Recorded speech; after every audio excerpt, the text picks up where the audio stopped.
জয় শ্রী কেদার, হর হর মহাদেব। জলেরও দাম বেশি, খাবারও দাম বেশি।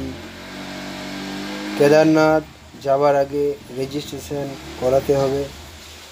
তো বন্ধুরা, আমি এখন দেখাতে চলেছি কেদারনাথ যাবার রাস্তা এবং গাইড এবং কম খরচে যে কেদারনাথ ঘুরে আসা হয়। তো বন্ধুরা, যারা ভিডিওটি দেখছেন প্রথম থেকে শেষ তক দেখতে থাকুন।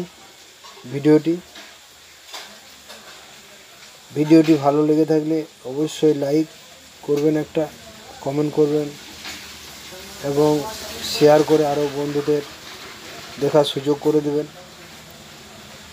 আর নতুন হয়ে থাকলে চ্যানেলকে সাবস্ক্রাইব করবেন। তো বন্ধুরা, কম খরচে কেউ যদি কেদারনাথ যেতে চান তাহলে কেদারনাথ প্রথমে পায়ে হেঁটে যেতে হবে পাহাড়ে।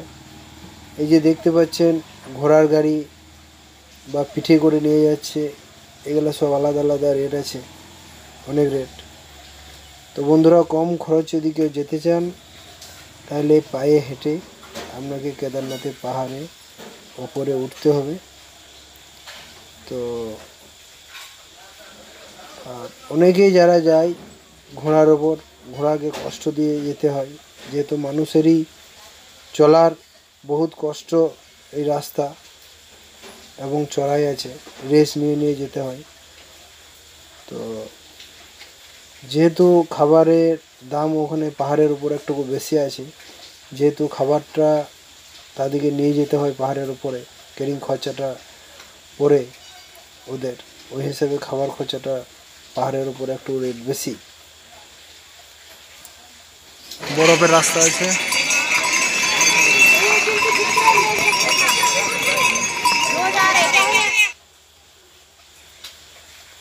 তো বন্ধুরা, আমরা এখন এই রাস্তাতে অতিক্রম করে পাহাড়ে উঠলাম কেদারনাথ। তো মন্দিরে প্রসাদ কিনে পরে আমরা এখন পুজোর লাইনে দাঁড়িয়ে আছি। দেখতে পাচ্ছেন প্রচণ্ড লাইন, প্রচুর ভিড়ভাড়্কা আছে। তো বন্ধুরা, লাইন দেওয়ার আগে অবশ্যই যে মন্দিরে একটা অনলাইন টিকিট পাওয়া যায়, ওই টিকিট অবশ্যই আপনাকে রাখতে হবে, তাছাড়া মন্দিরের ভিতরে প্রবেশ করতে দেবে না। ওটা অনলাইনে টিকিটটা করতে হবে মন্দির ভিতর ঢোকার জন্য। তো বন্ধুরা, সত্যিকারে কেদারনাথ একটা খুব সুন্দর জায়গা। কেউ না কাছে গেলে এর অনুভব করতে পারবে না, মনে হবে দ্বিতীয় স্বর্গ। এর কেদারনাথের উপরে আছে একটা মন্দির, পাহাড়ের উপরে, ওখান থেকে কেদারনাথ থেকে আরও উপরে আছে একটা মন্দির। ওই মন্দির আরও উঁচু কেদারনাথের থেকে। কেদারনাথ 22 কিলোমিটার রাস্তা হেঁটে যেতে হয়। আর এই যে দেখতে পাচ্ছেন, এই একটা বিশাল পাথর। তো এই পাথর যে বন্যা হয়েছিল, সেই বন্যাতে কেদারনাথের মন্দিরটাকে পুরোটা আটকে দিয়েছিল বন্যাতে। এই পাথর যে আছে খুব জাগ্রত, বা এখানে সবাই পয়সা টয়সা ওখানে দিয়ে থাকে, চিটিয়ে রাখে। বা এই যে সাধুরা রয়েছে, অনেক সাধু আছে, এই পাথরের কাছাকাছিতে বসে ধ্যান করছে। ঠান্ডা তো আছেই প্রচণ্ড ওখানে। দেখতে পাচ্ছেন রেইনকোটও অনেকে পরে আছে, জলও হয়।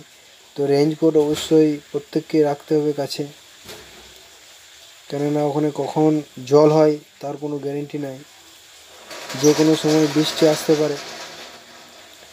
তার জন্য রেইনকোট অবশ্যই কাছে রাখুন।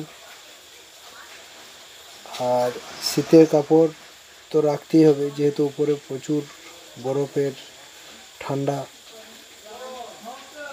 তো বন্ধুরা, যারা যাবে মনে করছেন অবশ্যই যেতে পারেন। খুব একটা সুন্দর জায়গা কেদারনাথ, দ্বিতীয় স্বর্গ মনে হবে। আর কেদারনাথ ধাম না গেলে ওখানে কেউ বুঝতে পারবেন না। যতই মোবাইলে দেখি ওটা প্রথমে আমিও ভেবেছিলাম, কিন্তু কাছে গিয়ে দেখলাম মন্দিরে দ্বিতীয় স্বর্গ, বা ওই যে পাহাড়ের সৌন্দর্য, বরফে মনে হবে যে মেঘের কাছাকাছিতে ঠিকে গেছে, বা দ্বিতীয় স্বর্গ আমি পৌঁছে গেছি।